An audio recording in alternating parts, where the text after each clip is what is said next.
মানে একটু আগে আমার বাসায় একটা কলিং বেল দিল, দেখলাম যে কেউ নাই, বাট এই পেনটা এখানে স্ট্যান্ড করেছিল আমার এখানে নিচে।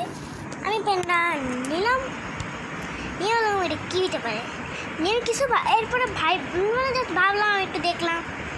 আমি এখন নিয়ে আসলাম, যেহেতু আজব একটা জিনিস ভাবলাম রেকর্ডিং করেই ফেলি। তো আমি এই রেকর্ডিং করতেছি যে জানি না এটা কী। ও ওয়েট, এটা তো বাটন গাইস, বাটন। আচ্ছা বাটনটা আমি এটা দিই তো। ও বাবা ইয়ে জানি কিসের লাইট। ও হ্যাঁ, আমি ইউটিউবে একটা জিনিস দেখছিলাম, মানে এরকম সেম একটা এরকম না, মানে লাইটের আলোটা এরকম, মানে লাইট দিলে হাতে মানে অন্ধকারে লাইটে গ্লো করবে না, বাট যদি জীবাণু থাকে, যে স্পটে জীবাণু আছে ওই স্পটটা আর যেভাবে জীবাণু আছে পুরো ওইভাবে দেখাবে। আচ্ছা আমি মনে হয় আচ্ছা, বাট এখানে তো দেখাইতেছে না। আমার হাত কিন্তু ধুইও নাই আমি, আর আমার তো অনেক জায়গায় জীবাণু থাকতে পারে, আমি ওগুলো টাচও করছি এরকম, আমি অনেক কিছু টাচ করছি, বাট আল্লাহ জানে এটা কী।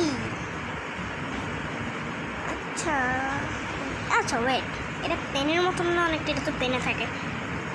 এ মুখটা ও হোয়াইট পেন, এটা কি কালার পেন নাকি? এটা না, কালার পেনে হোয়াইট পেন দেয় না নাকি? এটা ওই যে কী বলে, এটাকে কী বলে, হ্যাঁ পেন ইরেজার নাকি, মানে পেনের কলম এরকম ছোটো আঁকি তো হাতে।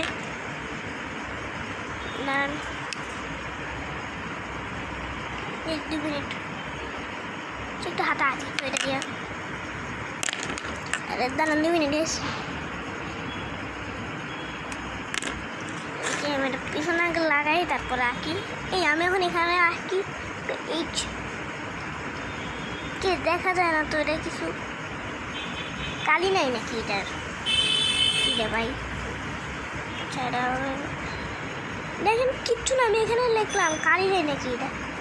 ওয়েট, লাইটটা একটু অন করে কি, লাইটের কাছটা কি লাইট কেন, এটা তো ওরকম না। ওয়েট আ মিনিট, এটা ওই পেনটাই, দিস ইজ দ্যাট পেন। এই দেখেন ভাই, দেখেন নাই, এটা ওই পেনটা যেটা আমি খুঁজতেছিলাম। আমি এখন একটা কাগজে লিখি দাঁড়ান, এই আমি এখন এই কাগজে একটু লিখি তো, আমার এইচ লিখি, তুমি এইচ এ লিখছি, এবার দেখা যায় না, এরা একটু দেখা যায়। আপনি যদি ভালো করে ভালো করে খেয়াল করলে কিন্তু দেখতে পাবেন হালকা হালকা। একটু দেখি না, ও বাই দেখেন এটা কি,